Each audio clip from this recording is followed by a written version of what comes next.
Shut your fucking face. ¿Y si el hombre que grabó su nombre en el oro de Hollywood escondía una lista secreta de las estrellas que despreciaba? Imagínese entrando a los Oscar de 1993, rodeado de productores brillantes y actores premiados, solo para ver a Clint Eastwood con el rostro impasible en el vestíbulo del Four Seasons. Un actor emergente hace una burda imitación del legendario director. La sala estalla en carcajadas, excepto Eastwood, que toma un sorbo, asiente al camarero y sale a la noche, dejando un silencio que aturdió a todos en la sala. Décadas después, a los 94 años, la leyenda finalmente rompe su caparazón. En unos pocos y raros momentos de honestidad sin guión, Clint Eastwood ha revelado las 5 celebridades que se ganaron su más profundo desdén y las historias que explican por qué. Únase a nosotros mientras corremos el telón de la sorprendente lista de Eastwood y descubrimos el drama que hizo que los nombres más grandes de Hollywood reconsideraran sus carreras. En los Oscar de 1993, el vestíbulo del Four Seasons era un cuadro de glamour y tensión. Productores vestidos de Armani y laureados recientes intercambiaban whisky y rumores susurrados, mientras una figura solitaria, un director de rostro pétreo, se demoraba cerca del gran piano. La presencia de Clint Eastwood fue casi una nota a pie de página en el reluciente evento. Sin embargo, sus ojos escudriñaban la sala con un escrutinio tácito. La multitud se movía en olas de aplausos y risas, inconsciente de la silenciosa tormenta que se gestaba en el centro del salón. Un joven actor en ascenso, cuyo nombre aún resonaba en los pasillos de Hollywood, captó la atención de la sala con un número cómico, una burda imitación del mismísimo director que lo observaba con una concentración inquebrantable. Las risas que brotaban de los demás asistentes se desvanecieron ante el rostro de piedra de Eastwood. Terminó su bebida, ofreció un único y somero asentimiento al camarero y se deslizó hacia afuera sin mirar atrás. Ni palabras, ni intercambio, solo el peso de un silencio que se sentía a la vez definitivo y vivo. Durante años, los susurros recorrieron la industria. El silencio de aquella noche se convirtió en un mito. ¿Qué escuchó Clint? ¿Qué comentario se había escapado? El nombre de aquel actor desapareció de las listas de casting de Warner Brothers al mes siguiente, como borrado por una mano invisible. Ni declaraciones públicas, ni entrevistas, ni desahogos en redes sociales. El silencio de Clint fue absoluto, una cortina que se cerró sobre el drama de aquella noche. Sin embargo, el silencio comenzó a resquebrajarse a los 94 años. Cuando la leyenda finalmente se permitió hablar, emergió un patrón. Una lista de 5 celebridades que se ganaron su desdén, aquellos que, por alguna razón, no respetaron su credo artístico o simplemente malinterpretaron su intención. Cada nombre conllevaba una historia de conflicto, un momento en que un hombre que vivía según un código personal se encontró con un individuo que cruzó esa línea. El primer nombre en esa lista era el de un cineasta de documentales que buscaba hacerse un hueco burlando los mismos principios que habían guiado la carrera de Eastwood, Michael Moore. La tensión entre ellos era palpable, una corriente subterránea que había empezado a crecer a medida que los documentales de Moore comenzaban a acaparar titulares.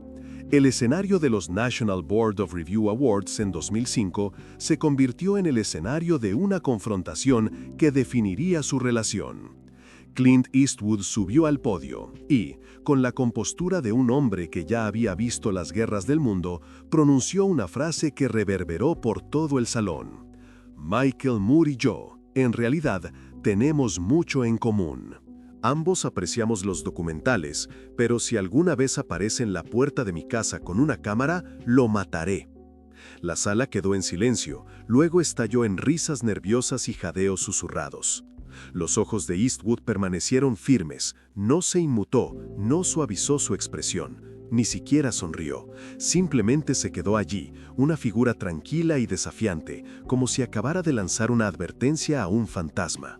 La tensión pendía como pólvora, la audiencia sintiendo el cambio, la línea trazada en la arena que nunca más se había cruzado. Pero esa única observación fue solo la punta de una historia más profunda. El trabajo de Michael Moore se había convertido en un pararrayos de controversia. Su documental de 2004, Fahrenheit 9/11, fue una crítica mordaz al manejo de la administración Bush de la guerra post-11 de septiembre.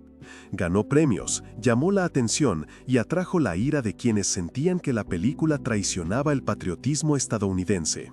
Para Eastwood, que había crecido admirando el silencioso sacrificio de los héroes de la Segunda Guerra Mundial, el trabajo de Moore se sentía como un golpe bajo, envuelto en autopromoción. No era crítica, era traición. Tocó una fibra sensible en el corazón de un hombre que acababa de terminar de dirigir Million Dollar Baby y estaba a punto de estrenar Banderas de nuestros padres, una película que exploraba la identidad, el sacrificio y el dolor estadounidenses, no para los titulares, sino para la historia. La respuesta de Eastwood a Moore no fue una condena pública inmediata, sino una distancia tranquila y calculada. La carrera del director tomó un giro hacia proyectos que celebraban la discreta dignidad de la experiencia estadounidense, un contrapunto al sensacionalismo de Moore. Las propias películas de Eastwood, desde Sin Perdón hasta Francotirador, se inclinaron hacia temas de complejidad moral, los costos de la violencia y la frágil humanidad de quienes soportan el peso de la conciencia de una nación. En contraste, los documentales de Moore tenían un enfoque más agudo en exponer la injusticia percibida, a menudo a expensas de la sutileza. Entre bastidores, los dos hombres parecían compartir un respeto que era, en el mejor de los casos, a regañadientes. El mundo del cine es uno donde la admiración mutua puede coexistir con una feroz rivalidad. Sin embargo, para Eastwood, la línea nunca debía cruzarse. Era un hombre que había vivido según un código, un credo personal que valoraba la integridad y la moderación. Cuando un crítico a la vista del público parecía atacar ese código, ya fuera a través de una broma irreverente o un documental mordaz, Eastwood respondía no con una ráfaga de declaraciones públicas, sino con un silencio tranquilo y resuelto que decía: «No permitiré que manches lo que he construido». La audiencia se fue esa noche con una nueva comprensión de la fuerza silenciosa que gobierna la carrera de Eastwood. Ya no era solo un director o un actor, era un guardián de cierta arquitectura moral, un hombre que no permitiría que sus principios fueran pisoteados por nadie que no comprendiera su peso. Y aunque el mundo aún podría preguntarse sobre las salidas silenciosas y los nombres que se desvanecieron de las listas de casting, el patrón era claro. Eastwood no perdonaría a quienes lo insultaran, faltaran al respeto a su visión o pensaran que había olvidado su propio código. Los eliminaría de forma silenciosa, fría y permanente de la narrativa de su vida, permitiendo que su presencia fuera un recuerdo en lugar de una realidad. Los ojos de Clint se entrecerraron, no hacia el destello de una cámara, sino hacia la idea misma de que su trabajo estaba siendo utilizado como un accesorio en el argumento de otra persona. Cuando los documentales de Michael Moore comenzaron a aparecer en todas las cadenas, Eastwood los vio como una burla a las historias que había pasado décadas contando en celuloide. El silencio del director era deliberado, prefería borrar el eco de la crítica antes que amplificarlo. Pero Moore no fue el único que desafiaría su tranquila determinación. La siguiente chispa provino de un cineasta que creía en el poder de la provocación. La película de Spike Lee de 2008, A Battle Over History, una batalla por la historia, había arremetido contra Banderas de nuestros padres y Cartas desde Iwo Jima de Clint Eastwood, acusándolo de blanquear la narrativa y silenciar a los marines negros que habían luchado en la isla. Las acusaciones de Lee fueron directas. «No puedes ignorar a esos hombres», declaró, instando a los espectadores a reconsiderar la ausencia de representación en el paquete de dos películas. Enmarcó la omisión como una traición, un fracaso en reconocer todo el espectro de sacrificio que definió la experiencia estadounidense. Eastwood, que siempre había preferido mantener su arte separado del espectáculo público, estaba indignado.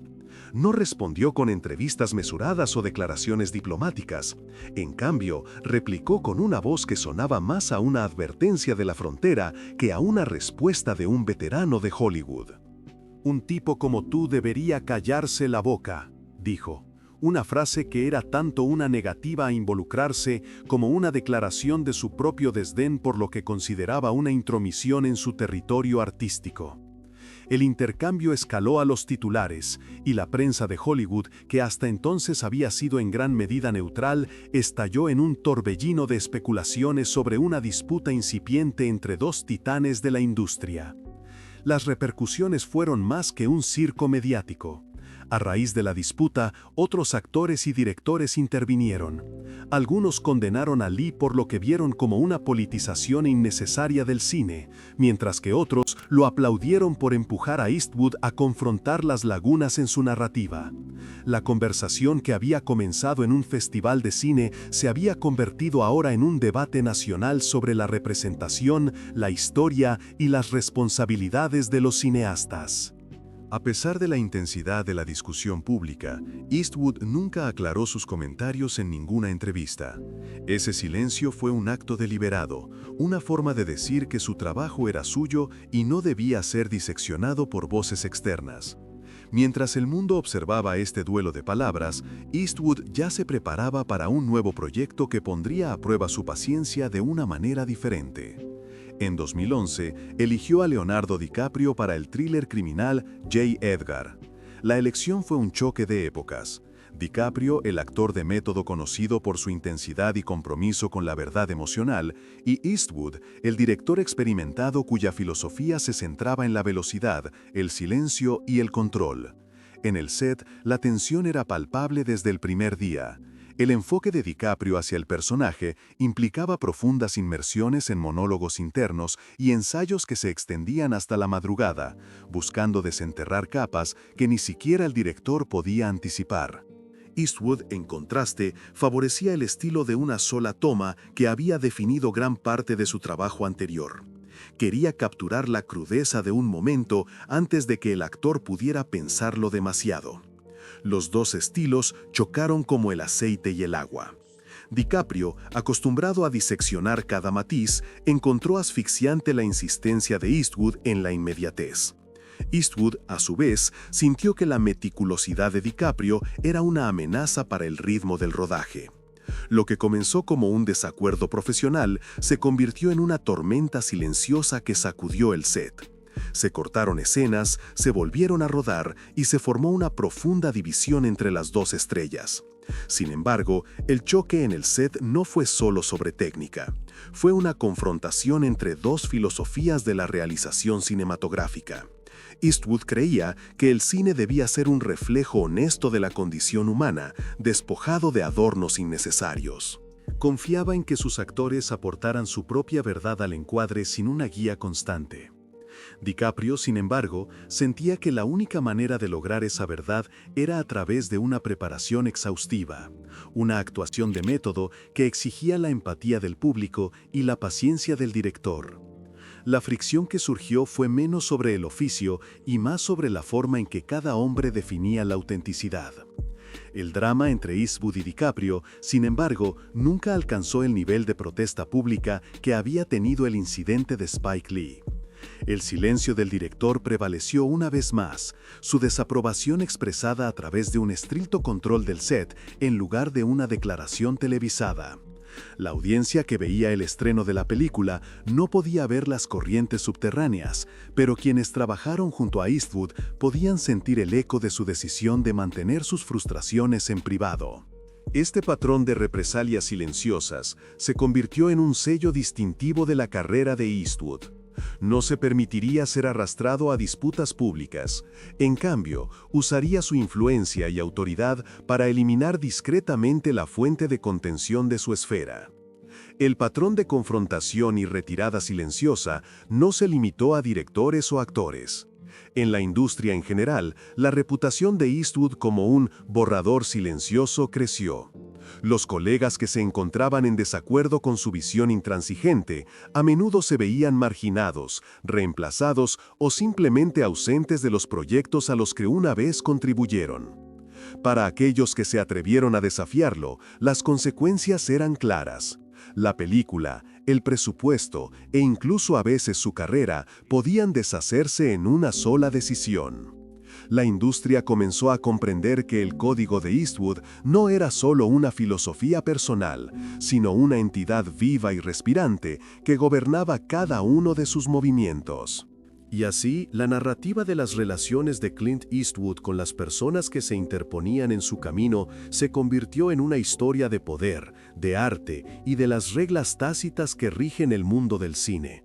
Construyó una carrera sobre una autoridad silenciosa, eligiendo borrar la disidencia en lugar de amplificarla. Sus reacciones hacia Michael Moore, Spike Lee y Leonardo DiCaprio no fueron meras reacciones, fueron extensiones de una convicción más profunda de que las historias que contaba debían permanecer fieles a su visión, incontaminadas por el ruido exterior. El resultado fue un legado que fue tanto admirado como temido, un testimonio de un hombre que prefería el silencio de su propia mente al clamor de la opinión pública. Al final, lo más poderoso del enfoque de Eastwood no fueron las controversias en sí, sino cómo eligió manejarlas. No permitió que las críticas erosionaran su trabajo, dejó que tallaran un enfoque más nítido en la esencia de su narrativa. Quienes trabajaron con él aprendieron que, en su mundo, el silencio no era la ausencia de sonido, sino una estrategia deliberada para proteger la integridad de su arte. El nombre del director se convirtió en sinónimo de este poder silencioso, y la industria, a su manera, respetó los límites que él estableció. A través de estos episodios, los documentales de Moore, las acusaciones de Lee, la actuación de método de DiCaprio, Eastwood continuó consolidando su lugar no solo como cineasta, sino como un ícono de silencio intransigente y principios inquebrantables. Cuando las cámaras comenzaron a rodar el siguiente capítulo de su carrera, el set del estudio se sintió más frío que las polvorientas calles de los pueblos del oeste que Eastwood había retratado con tanta frecuencia. El coprotagonista que se convertiría en el foco de este silencioso campo de batalla no era otro que una figura que compartía la misma gravedad en pantalla que Eastwood, un hombre cuya presencia igualaba la del director, que podía defenderse en una línea de diálogo y cuya reputación se construyó sobre la misma mezcla de aplomo rudo y profundidad tácita. Se conocieron por primera vez en el set de un extenso drama centrado en los personajes que pondría a prueba los límites de ambos. Eastwood, fiel a su estilo, dirigía el set con un silencio que habría hecho que el sonido de una sola gota se sintiera como un trueno. Se movía de una toma a la siguiente con una precisión tranquila, casi clínica, que dejaba poco espacio para la improvisación. El coprotagonista, acostumbrado a un enfoque más colaborativo, se encontró entrando en un mundo donde cada gesto y pausa estaban premeditados, donde la palabra del director tenía el peso de la finalidad. Los primeros días estuvieron marcados por una danza sutil. El silencio de Eastwood no era una señal de desdén, era un escudo intencional, un distanciamiento deliberado que le permitía concentrarse en el arte sin distracciones. El coprotagonista, sin embargo, sintió la barrera invisible y la frustración de no poder participar en el proceso creativo. Las conversaciones eran breves, las respuestas rápidas, y había una sensación inconfundible de que la visión del director se filtraba a través de una reja de hierro. Sin embargo, dentro de este ambiente austero, el coprotagonista comenzó a ver las grietas en el mito de la invencibilidad de Eastwood. Observó cómo el director redirigía silenciosamente una escena, cómo gritaba «corten» y luego, inmediatamente, «pasemos a la siguiente», sin dejar espacio para el debate. Esta metodología silenciosa, aunque eficiente, dejó al coprotagonista sintiendo que era un mero atrezo, su talento reducido a una línea que tenía que encajar en un marco más grande. Fue una tarde, después de una agotadora jornada de rodaje, cuando la tensión encontró su voz. El coprotagonista, cansado y adolorido, se acercó al tráiler de Eastwood para decir unas palabras. Eastwood estaba dentro, su rostro una máscara de concentración mientras editaba una toma. El coprotagonista carraspeó, intentando romper el silencio que durante mucho tiempo había definido su relación. «Creo que podríamos explorar esa línea un poco más», sugirió, su voz firme pero con un toque de urgencia. Eastwood, imperturbable, lo miró, sus ojos reflejando un atisbo de irritación. «Lo hablaremos en la próxima sesión», respondió, y con un solo gesto cerró la puerta. Al día siguiente surgió una nueva rutina. Eastwood comenzó a invitar al coprotagonista a su sala de edición privada, no para discutir el guión, sino para observar. Pausaba una escena y luego simplemente decía, «Observa cómo corto». El coprotagonista observó cómo se desarrollaba el método del director, tomas cortadas por el ritmo, diálogos podados para el impacto. Se dio cuenta de que la autoridad silenciosa del director no era un acto de desprecio, sino un enfoque disciplinado de la narración.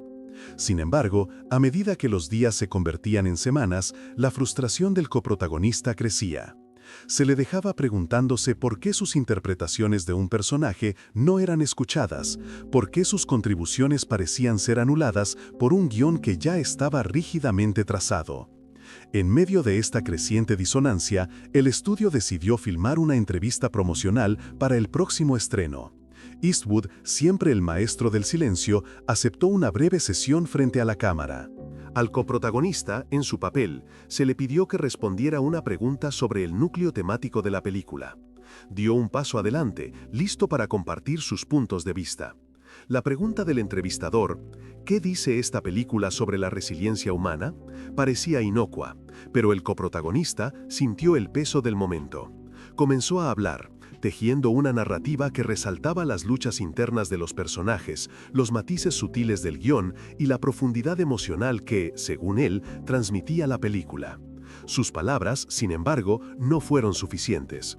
En el siguiente instante, Eastwood se inclinó hacia adelante, su mandíbula tensándose, y habló sin mirar a la cámara. «Es una historia sobre decisiones», dijo, con voz baja y deliberada. El coprotagonista sintió el agudo aguijón de ser eclipsado, un silencio que ya no podía ser ignorado. El momento inolvidable llegó en el estreno de la película, donde la audiencia estaba en silencio, el foco de atención en las estrellas. El coprotagonista iba a recibir un premio por su actuación. Cuando subió al escenario, los aplausos aumentaron, y los aplausos fueron un rugido que reverberó por todo el teatro. Aceptó el premio con una sonrisa amable. Sus ojos se encontraron brevemente con los de Eastwood, quien estaba entre bastidores. El rostro del director era inescrutable, pero cuando el anfitrión preguntó ¿cómo describiría su colaboración con el señor Eastwood?, el coprotagonista respondió con un tono tranquilo y mesurado, reconociendo la visión disciplinada del director. Eastwood, sin embargo, simplemente asintió, ofreciendo una sonrisa tenue, casi imperceptible, que transmitía una mezcla de aprobación y una advertencia silenciosa. Después de la ceremonia, el bullicio entre bastidores se arremolinaba. El coprotagonista se encontró rodeado de periodistas, cada uno ansioso por saber más sobre la dinámica entre él y Eastwood. Se negó a profundizar en los detalles, reconociendo que la preferencia del director por el silencio no produciría ninguna revelación. La frustración del coprotagonista se convirtió en una tranquila resolución. Decidió llevar adelante las lecciones que había aprendido, tanto de la meticulosa precisión del director como de su propia necesidad de expresión creativa. En los meses siguientes, comenzó a labrarse un nicho que era independiente pero respetuoso del legado que había compartido con Eastwood. Mientras tanto, Eastwood mantuvo su característico silencio. No emitió declaraciones, no se involucró en disputas públicas. Dejó que el silencio hablara por él, una palabra final que, a su manera, tenía más poder que cualquier disculpa hablada. Continuó dirigiendo, eligiendo proyectos que le permitieran mantener su control artístico. Los conocedores de la industria, sin embargo, tomaron nota del patrón. Una confrontación silenciosa parecía ser la única moneda que podía influir en la reputación de Eastwood. Sus colegas, Leonardo DiCaprio, Seth Rogen, Michael Moore, Spike Lee e incluso el coprotagonista, fueron todos arrastrados a una narrativa que celebraba la moderación sobre la retórica. Así, la silenciosa disputa con el coprotagonista se convirtió en otro capítulo de la saga de Eastwood. Fue la historia de un igual que podía igualar la estatura del director, una historia que se desarrolló no a través de palabras, sino a través del espacio entre ellas. Al final, el silencio del director, su firme negativa a involucrarse en el ruido, se convirtió en su mensaje más duradero. El viaje del coprotagonista, de la frustración a la aceptación, hizo eco del mismo ethos que definió la carrera de Eastwood, una búsqueda implacable de la maestría artística, atemperada por la sabiduría de que a veces las conversaciones más profundas ocurren sin una sola palabra.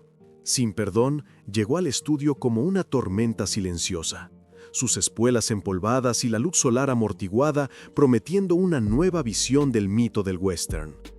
Era la primera vez en años que Clint Eastwood había abierto una puerta a un colaborador que podía rivalizar con su propia leyenda. Gene Hackman, cuya carrera se había construido sobre un ingenio agudo y una voluntad de traspasar límites, entró en escena como igual y como contrapunto. Su asociación parecía prometer un fuego artificial cinematográfico, pero el set rápidamente reveló la tensión que definiría el legado de la película. Hackman tenía una reputación que era mitad brillantez, mitad imprevisibilidad. En los años 70 y 80 había roto arquetipos, pasando de la silenciosa amenaza de The French Connection a la cruda vulnerabilidad de los Tenenbaums, una familia de genios. Los directores habían aprendido a mantener sus manos en el guión, pero fue su propio fuego lo que lo convirtió en una presencia difícil, aunque irresistible. Cuando entró en el mundo del silencio controlado de Eastwood, el desajuste era casi inevitable.